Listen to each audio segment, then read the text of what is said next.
Welcome back to MS4L. I got my brother on here, my big brother, Ramon.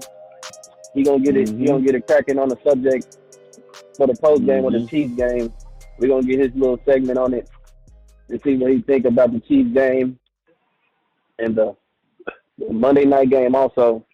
And we're gonna get into a little other stuff about the little games and stuff. So I gave my segment. So what's going on with you, bro?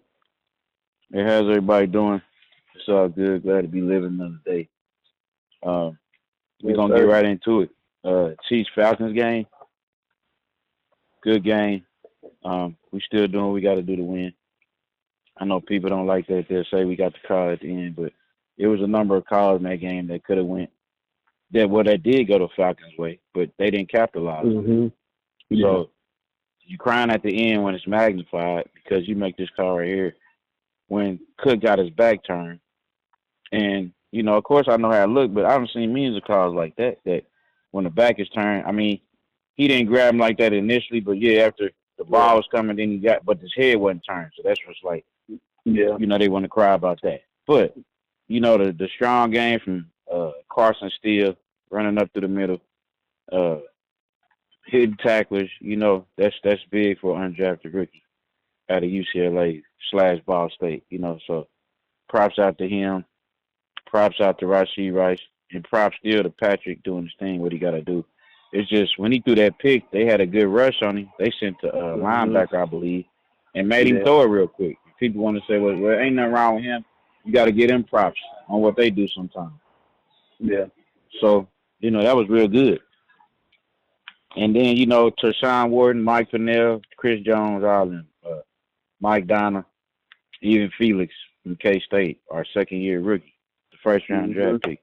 You know, they made some noise, and they made life hard for Kirk, you know. So, Justin Simmons, you know, he got that pick off, and Jesse Bates was playing good. He came from Cincinnati. So, you know, they got a nice deep backfield, you know, with A.J. Terrell, you know, and they got some nice players, you know, in their defense. But, you know, like we say, you know, we got some people hurt. They had 2 linemen go out. I get out of that, you know, and, you know, like Stephen A. say, I get that, you know.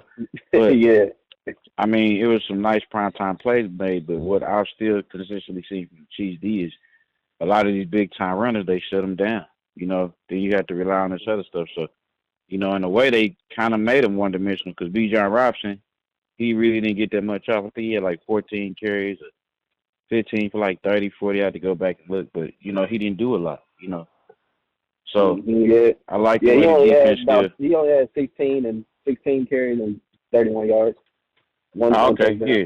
There you go with the stat right there. So, I mean, to look at all that, I mean, Travis showed me a little bit, of course, but they was on him, but he still was, you know, making coverage, making life easier for Rashee. But Rashee made life easy for himself also, you know, with them nice routes, going in motion, coming back in, giving you the in and out. You know, just Rashee just took it to a whole nother level, man. He's definitely wide receiver 1 now. Last year he was more of a 2, still doing his stuff, but I think he's a 1 now, definitely.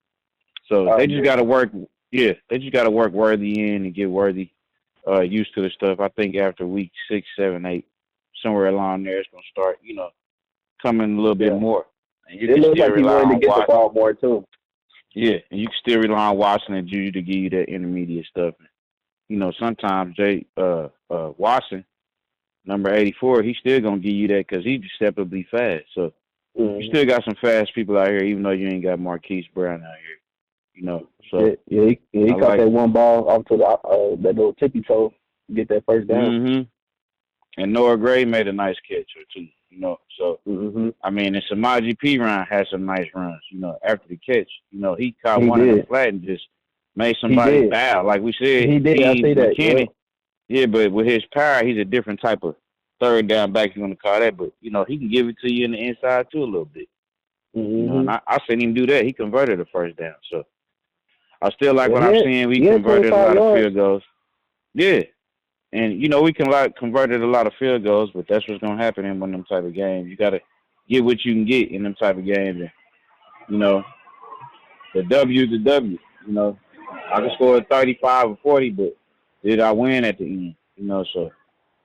You know, props to him. And Shamari Connor also. You know, Oh man, for doing this, he he only made in some his good second plays. year. So him, Najee Johnson, you know, he split a double team and made a big time tackle. You know, so our corners, while they sometimes might not be the best coverage corners, but you know they still can cover. You know, but they are hell of a tacklers, all of them.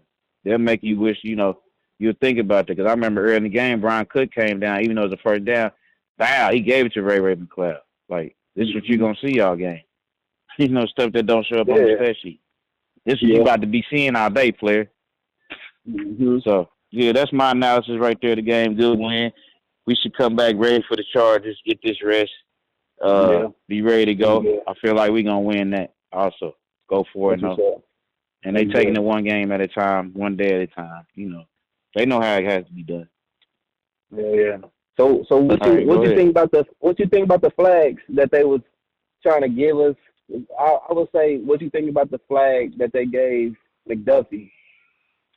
Yeah. Okay, that's what I said. Getting back to that, you know, like you say, they got the Brian Cook when they was crying about that, but in that drive where they gave McDuffie, they caught an additional 2 that were kind of questionable to me on that. But, you know, hey, because they showed the replay, you look at it, you're like, man, he ain't even really do nothing. He bumped him. Like, what is that? Is this supposed to be a makeup call or something? You know what I mean? So, it'd be shaky. Yeah. So, real quick on that, that's what I peep on that. But you got to put yourself in position. You have to create your own luck, so to say, sometimes. Yeah. You know, it ain't our fault that they didn't call that one. Yeah. Because they had a chance to, like you say, with the flags, Atlanta had a chance to win the game at the end.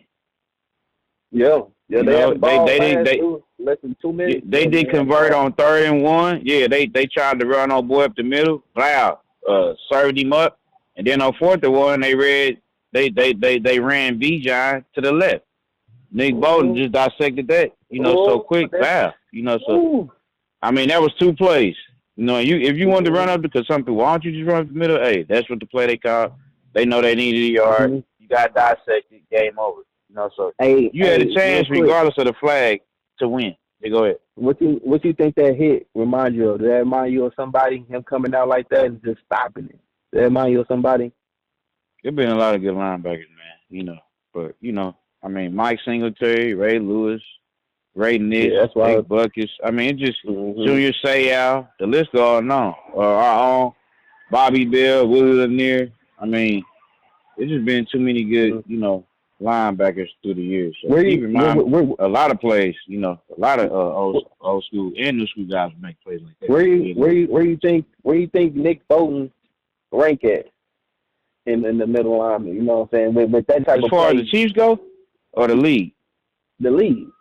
As far as that play league, he was always league-wide. He always was known as top 10 inside linebacker. But when he got hurt, you know how it is. What have you done for me lately? His status dropped. So, I mean, he's always been a top-notch inside linebacker. He might not be considered like you say, Fred Warner or Roquan Smith. You know, people like that as your inside linebacker. But I mean, he's definitely top when he's healthy. Because you've been seeing the last 2 weeks the funk he been bringing. He been picking up guys, slamming them.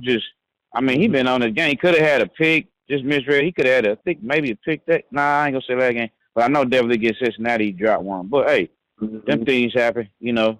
And Nick Bolton is a baller, and it's a contract year, so you know. Yeah. Like we say, you know, the contract year is undefeated. Give it up to Therese Paylor.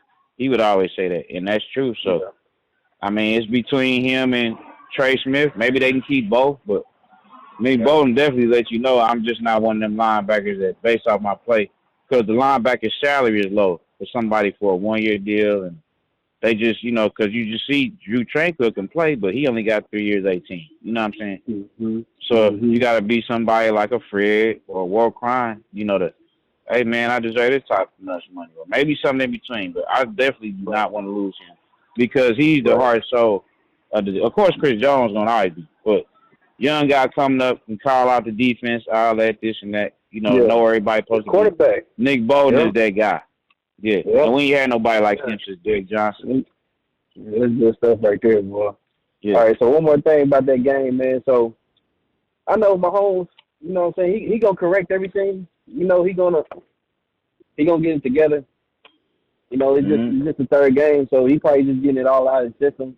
But he threw the other interception. I know it was just kind of like a small thing, but I hope it kind of like goes away a little bit. You know, people ain't gonna be perfect all the time, right. but like I say, trying to clean that up.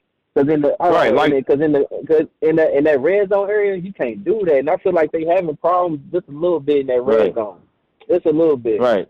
But like I say, that particular play, it been a lot of stuff. I hear you, and they know they got to do better. But it's two things. Travis Kelce ain't doing what he was doing the last 2 or 3 years in the red zone. But then number two, just on that particular play right there, they sent a blitzer at him, and he didn't want to take the sack. Yeah. If he didn't took the sack, they could have kicked the field goal possibly, or they might have got the first down. You know, because it was 2nd and something, and he threw the pick. I think it was 2nd and 5 or 2nd and 8, one of them. And then the dude was coming like a demon. I think it was number 55. I forget his name, but he been playing good. And so he was coming like a madman, and Patrick was like, forget it. I ain't taking no sack. I'm throwing it. You know, and they picked him. A la Justin Simmons. He's so good at getting it off, though, when people is trying to tackle him. It is at times he needs to. Yeah, he's good at reading the deep, and he's good at dissecting the blitz when it's coming. But that one right there, and then you got two nice safeties that's like basically all pro, and Justin Simmons and Jesse Bates. They ain't seen nothing like this year with Baltimore, and who was the other team we just played? Bengals. Baltimore. Who? The Bengals. Cincinnati. Yeah, the Bengals. Neither one of them teams got big time safeties like that. So, I mean, it's going to look like it's going to look. And it's crazy how we could have scored more, but at the end of the day, that was 22 points. Them safeties got something to do with that. You scored more against the Bengals, and you scored more against Baltimore. So, yeah, even though it wasn't by that much, they make a difference out there. So, yeah, he do what he doing in as history dictates. He'll throw some picks, but he's not a pick thrower like that. You know, so he know he got to hold on to. And he had some nice runs. You know? Yeah. Like he do. Yeah, he definitely He remind me of like a little. He remind me like a Steve. Yeah, he reminds me like a Steve Young sometimes. Slash Vic. He might not have a speed Vic guy, but just that nonce. You know, just I can give you the move right here, and I still can make these. I'm gonna make you think I'm gonna go this way, but I'm. You know, like I say, not the fast, but he still like. He did them two pump fakes. Them two pump fakes definitely threw me off. If it threw me off, I know it had the defense to have a heart attack, thinking he's gonna throw it over there. Then he gonna throw it over there. Then he threw it to Watson on the sideline. I was like, damn. So yeah, that's good, man. So yeah, but it was a good plan. The Bengals threw out last week against us. I don't know if they're gonna do that, but because they got T. Higgins back, so I don't think they're gonna have Eric Alls out there from Iowa. Young tight end. They had Sample out there, and they had Mike Gesicki. So they ran 3 tight end sets, and that was good. I mean, my one boy who I was talking to, man, they can't cut. I said, look, that's 3 tight ends. They can catch. So they had to go to another game plan, and they know they ain't got, Joe Mixon no more. So I'm looking at, their game plan and what they had to do to compete, to stay with us. That was really a good game plan by the Bengals. So with that being said, T. Higgins back. I know he might be on the snap count, may not. I don't know how it is with the hamstring and how they want to do it, but the Bengals is on 2. They got to win, point blank. Yeah. So I'm going with them. Yeah, they do. So I would say the same. I'll go with them too. Yeah, and Terry McLaurin got to get a rhythm. He's a nice receiver in Washington. He ain't great at creating separation, but he's been one of the best receivers the last 5 or 6. He's getting 1,000 yards every year with bad QB play. So I think it's only a matter of time before they start clicking. Is it tonight? I don't know. Yeah. So, and then they still got Brian Robinson Jr., at the tailback, So, I mean, they got a little talent over there. Eric Bieniemy, he probably feeling. No, I'm sorry. I'm thinking Eric Bieniemy. He's with UCLA. I don't went Eric Bieniemy on him. But, they feeling some type of way also. So, I mean, it's the NFL, and I could be sitting here because we had a lot of them picks last week wrong. We thought Cleveland would win. We thought Tampa Bay would win. We thought, you know what I'm saying? We thought we thought the Raiders was going to win. The Houston might beat the Minnesota. All them lost. Oh, man. When we were doing our takes on the game. So, that's the nature of the NFL, the nature of the beast. Yeah. So, we'll see. But I'm going to go ahead and still stick with the Bills. I mean the Bengals. I'm gonna stick with the Bengals on that against the Commanders. And then the Yeah. Bills against Jacksonville. Yeah. Josh Allen. Even Yep. though he ain't Patrick, he's still on another level. They 2-0, and Jaguars 0-2. And he having to do it with different people also now. So I'm seeing that about it. You know, you got Keon Coleman, you know, from Florida State. You got Curtis Samuel, who came over from Washington. You got Khalil Shakir, who was there last year. Second year, you know, he was a rookie. You got James Cook, who's a beast out of Georgia as your running back. You got Dalton Kincaid, tight end, you know, that you took first round. So, and then you still got Devin Knox. So, I mean, they got some guys out there. So, I'm going with them. Jacksonville, Travis Etienne from Clemson. They need to rely on him a little more. I don't know what's going on. I know Doug Peterson know the game, so it's two Andy Reid disciples, you know, going against each other. Yeah. So, I mean, but Trevor Lawrence, you know, like I say, he got the money. He good, but it's like you ain't elite. It's like you still second tier. So, let me see what you do, Christian Kirk, and he got Calvin Ridley. No, not Calvin Ridley. He left him to Tennessee. But you got Brian Thomas Jr. from LSU. He's a rookie, but you got some talent, you know, over there. Evan Ingram, the cool tight end, he ain't playing. They got to go to the backup. Tanks Bigsby's not playing, the backup to Travis. So I don't know if Dearness Johnson, he had a little problem, but the third string tailback from Cleveland, he nice. So I mean, you know, but the defense from Jacksonville, they got some D though. So I'm gonna still go with Buffalo. Because I don't think they're gonna be able to stop Josh Allen, man. He'll start running and getting to where he need to get to. Man, he's gonna be, and then they at home too. They're gonna be doing what he want to do. But they gonna have about football, beat up. Right? And one thing we can't never know, who's gonna turn the ball over, and do these teams I just picked to win, are they gonna make a crucial mistake and turn the ball over or a pick six, you know, or just, oh man, he threw that right there, or, you know, like damn, I didn't know he, you know, so yeah, I'm gonna go with both of them. I'm gonna go with both of them. Yeah, what was the next question? You want to talk about go ahead. The Royals, the KC Royals. Let's talk about our, you know what I'm saying? Yeah, we haven't talked about the KC Royals. So bro, just give us an update, you know what I'm saying, what you came with about the Royals. Because I know you long story short on them.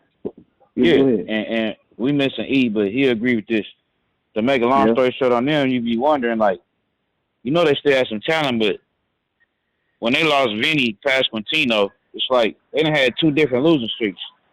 They had 7 in a row, now they got another 7 in a row. That's 14 losses, but they had been winning so much. You know, like they still, like, now they in last place of the wild card spot. So, and when you look at a lot of them games they've been losing, the pitching still been good and serviceable. The pitching always been good. It's just now you ain't getting the offensive productive. So it's like you still got the Hall of Famer Salvi. You still got, you know, Bobby Witt, but I guess them pitchers know something we don't know when the lefty ain't in there at the third spot, you know. I mean, because Salvi's the fourth hitter, you know, so they had 300, they had basically leading up into it 300 RBI guys, which is good for your offense. That's really excellent. But when they lost him, he was at like 97, 98, something like that. Now you only had 2, but I'm thinking still like, okay, some can, you know, they brought in these veterans, Tommy Pham, and all these other guys, but that's really the story to me, is Pasquantino, because it's like you lose him and all this happened, like, so, and they won some games after that 7, you know, losing streak, the first one, but now this one, it's like, okay, can you pick it up? You know, you only got 6 games, but can you win 4 or 5 of them? You know, just to, you know, because I know you ain't gonna win all 6 based off what's going on, but can you at least give me 4? I can't 3 might not get it. I need you to win both these series against Atlanta and Washington. So you got to go 4-2, at least. That's at least. Yeah, they got a game tomorrow against the Nationals. Yeah. So and they not that good, but you know it don't matter right now. Yeah. But it'll be a collapse. Yeah, they still had a great season. But that'll be not a great season, a good season when this happens. But That'd be a collapse because they was all but shooting. When you lose 14 in your last whatever, you know, I don't know what I mean, but you went on 2 7-game losing streaks. Yeah, that can't happen. And that's 14, and you still number 6 in the wild card, and they only take 6. So what done help them out is Minnesota. So they're still kind of close. You know. So I mean, they still got a chance. Okay. And then the team in their division is all good. You know, Minnesota and Detroit. We already know Cleveland done won it, but Minnesota and Detroit is doing good. But Minnesota had been losing some, and Boston was losing some. So that's what helped them still, you know, be in the race. Yeah. But I hope they make it, man. Just we got to get some bats going. Now, you know, you got to get some run production going, man. It's just showing even more like, man, you got to get some run production going. So yeah, man, I hear you on that, bro. That's some good stuff, man. Man, I appreciate you coming through and giving your info, man, your analysis. We definitely need that. It's all good. We're going to stick together and we're going to keep doing it.